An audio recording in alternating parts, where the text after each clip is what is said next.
Assalamualaikum warahmatullahi wabarakatuh. Perkenalkan, saya Putri Indianti dengan NPM 211506123. Pada kesempatan kali ini, saya akan menjelaskan mengenai praktikum sistem operasi pada percobaan kedua, yaitu tentang algoritma penjadwalan.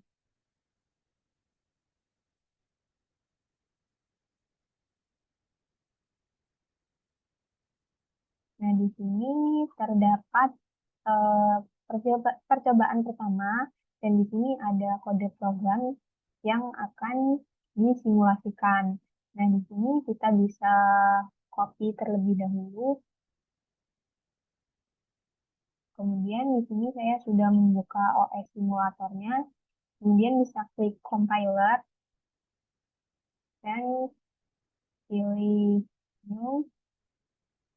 Nah, di sini bisa dipastekan. Kemudian untuk percobaan pertama itu akan menggunakan penjadwalan SJF atau Shortest Job First Scheduling. Di sini bisa diganti. Nah, kemudian kita bisa compile kode program ini.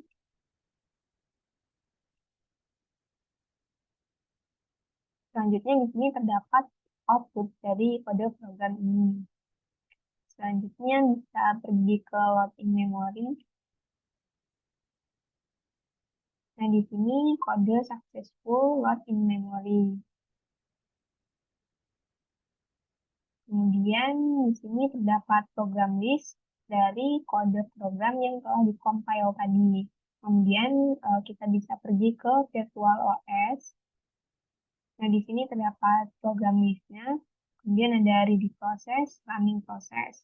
Nah, karena kita akan melakukan percobaan pada SDF, maka di sini pilih yang SDF. Kemudian untuk uh, CPU speed-nya itu dinaikkan jadi yang paling cepat. Kemudian di sini kita bisa uh, memberi kita bisa memasukkan program list ini ke ready process terlebih dahulu, yaitu dengan create new process.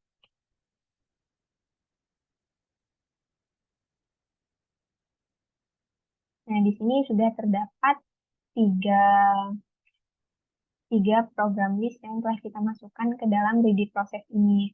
Nah, kemudian untuk burst-nya ini, dia nilainya 0 karena sistem itu tidak dapat memprediksi secara tepat karena proses ini tuh belum dimulai. Sehingga dia itu akan membuat burst-nya itu nilainya 0. Nah, kemudian di sini kita bisa langsung klik start. Nah, dia di sini prosesnya sedang berjalan.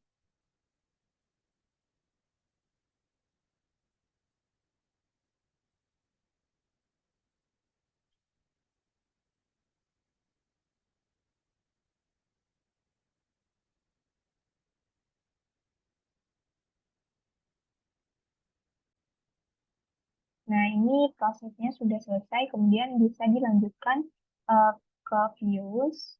Kemudian kita klik yang view process start. Nah, di sini merupakan waiting time dari P1, P2, dan P3. Nah, di sini terlihat bahwa P1 itu waiting time-nya 0, kemudian P2-nya itu waiting time-nya 10, dan P3-nya itu waiting time-nya 17. Nah, average proses waiting time-nya itu adalah 1, atau rata-rata proses dari waiting time-nya itu 1.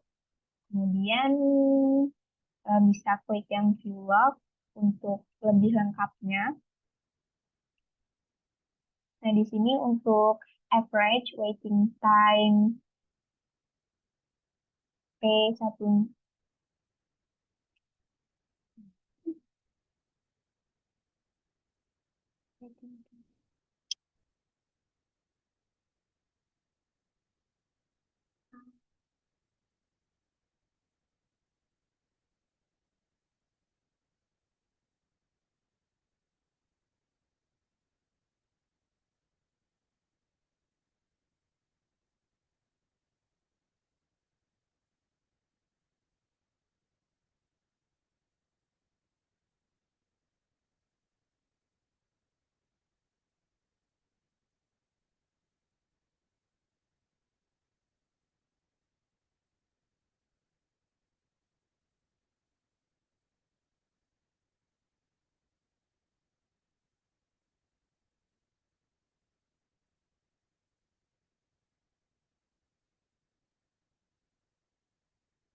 Nah, ini prosesnya sudah selesai, kemudian bisa klik ke Views, kemudian pergi ke View Process Start.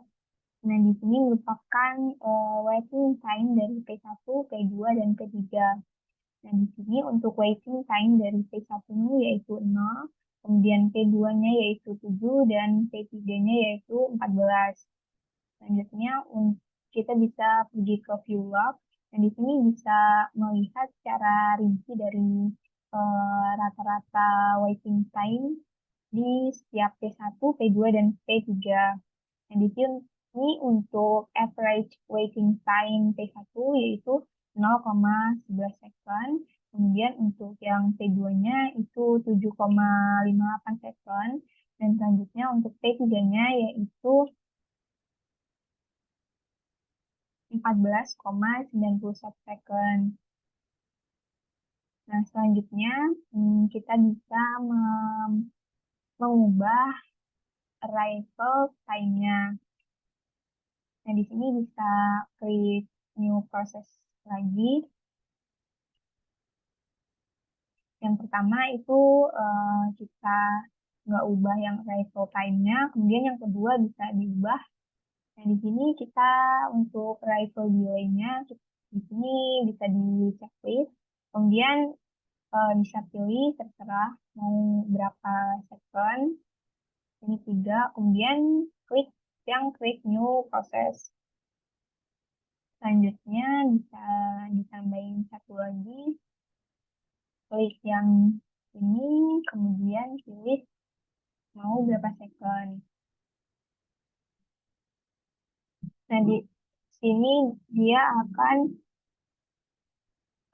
akan masuk ke dalam sini. Selanjutnya bisa di start.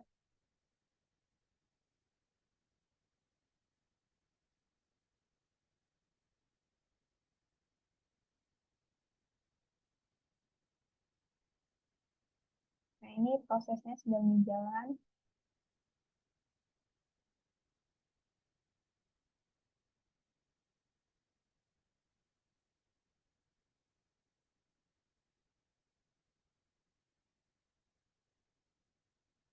Nah, ini untuk prosesnya itu udah selesai, kemudian bisa klik yang view. Selanjutnya klik yang view process start seperti tadi. Nah, di sini waiting time untuk P1, P2, dan P3-nya. Nah, di sini P1-nya yaitu 0, kemudian P2-nya itu 7, dan P3-nya yaitu 15. Selanjutnya bisa dilihat secara lengkapnya di view log. Untuk P1-nya itu 0,11 second, P2-nya yaitu 7 second, dan P3-nya yaitu 15,74 second. Kemudian dapat disimpulkan bahwa pada penjadwalan SDS ini itu dia berdasarkan burst time-nya. Jika nilai dari burst time-nya itu kecil, dia akan dieksekusi terlebih dahulu. Nah, kenapa tadi yang burst time-nya itu 0? Karena sistem itu belum bisa memprediksi secara tepat kalau prosesnya itu belum berjalan. Jadi dia nilai burst time-nya itu dinolkan terlebih dahulu. Kemudian lanjut untuk penjadwalan yang round robin.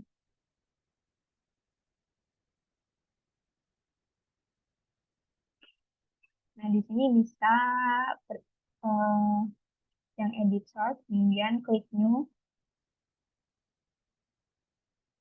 Ini bisa diganti RR.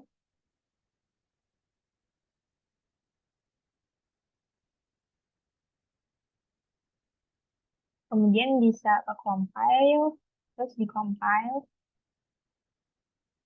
Nah, ini output dari kode programnya. Kemudian sebelum pergi ke load in memory, di sini bisa di remove terlebih dahulu. Nah, kemudian kita balik lagi. Kemudian klik yang load in memory. Dan di sini kodenya itu udah sukses masuk ke CPU instruction in memory. Di sini program listnya itu udah terisi dari kode program yang telah di-compile tadi. Kemudian pergi ke Virtual OS. Kemudian di sini karena pakai yang round robin, jadi klik yang round robin.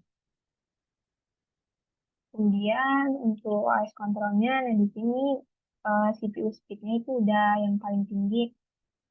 Selanjutnya di sini ada program list. Nah, eh, kita akan membuat proses dipindahin ke sini. Jadi create new process.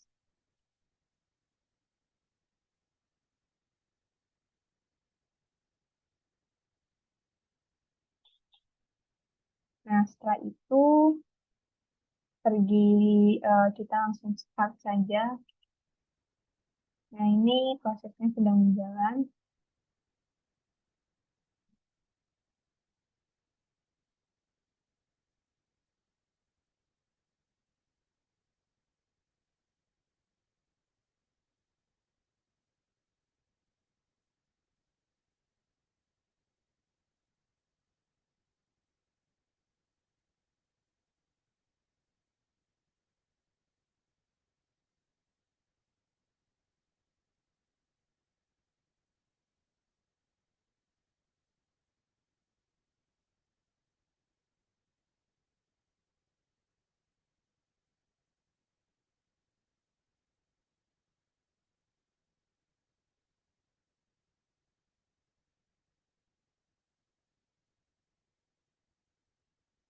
Nah, ini prosesnya sudah selesai. Kemudian pergi ke views dan klik yang view process stat. Nah, di sini untuk waiting time dari P1, P2, dan P3 itu nilainya sama, yaitu 1. Kemudian secara lengkapnya bisa dilihat di vlog.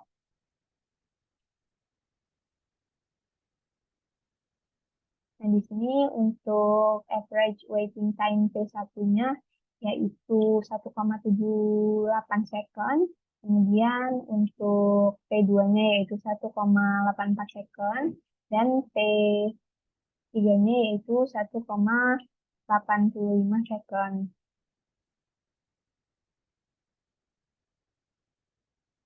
Kemudian kita bisa membuat prosesnya itu dengan mengubah rifle time-nya. Nah, di sini klik new process dulu untuk yang pertama tanpa tanpa diubah. Kemudian di sini bisa klik yang delay process. Dan di sini bisa dipilih terserah. Kemudian dia akan masuk yang di sini. Kemudian tambah satu lagi.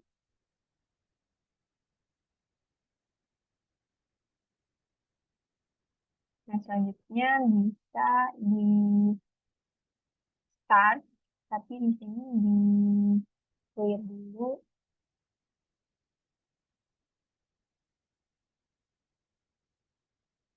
Nah, bisa di start.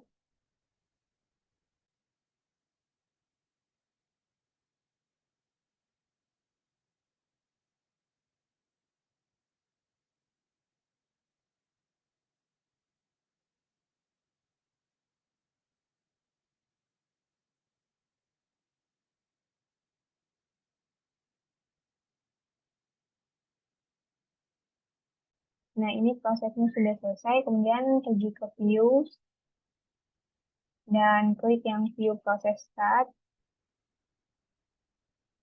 Nah, di sini untuk P1-nya yaitu nilainya 17, kemudian P2-nya yaitu 0, dan P3-nya yaitu 0. Kemudian untuk lebih lengkapnya bisa dilihat di sini.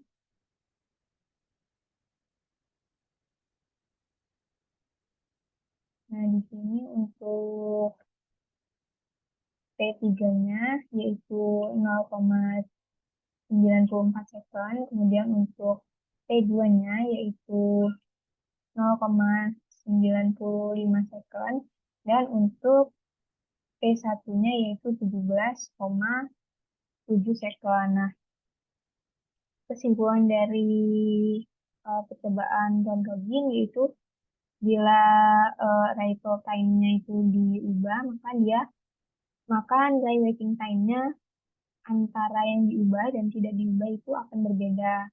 Nah, untuk round robin sendiri itu proses kerjanya eh, setiap setiap porsi waktu pada setiap proses itu nilainya akan dibagi dalam porsi yang sama. Jadi dia nilainya itu tidak jauh beda. Terlihat pada percobaan yang pertama yang tanpa mengubah arrival time-nya. Nah, dia itu nilai waiting time-nya itu tidak jauh berbeda, hanya selisih beberapa beberapa angka saja. Sekian penjelasan yang dapat saya sampaikan. Apabila ada salah kata, saya mohon maaf. Saya akhiri. Wassalamualaikum warahmatullahi wabarakatuh.